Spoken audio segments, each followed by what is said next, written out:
మీ పిల్లల నిమిత్తమై 10 వాగ్దానాలు. 1వ వాగ్దానం, నీ మధ్యను నీ పిల్లలను ఆశీర్వదించి ఉన్నాడు. 2వ వాగ్దానం, నీ పిల్లలందరూ యెహోవా చేత ఉపదేశము నొందుదురు. 3వ వాగ్దానము, నీ సంతానము భిక్షమెత్తదు. 4, నీ పిల్లలకు అధిక విశ్రాంతి కలుగును.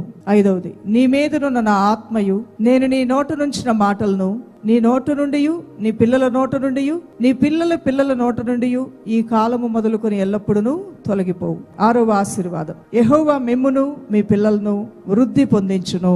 7వ ఆశీర్వాదం మాట, యథార్థవర్తనుడగు నీతిమంతుని పిల్లలు వాని తదనంతరము ధన్యులగుదురు.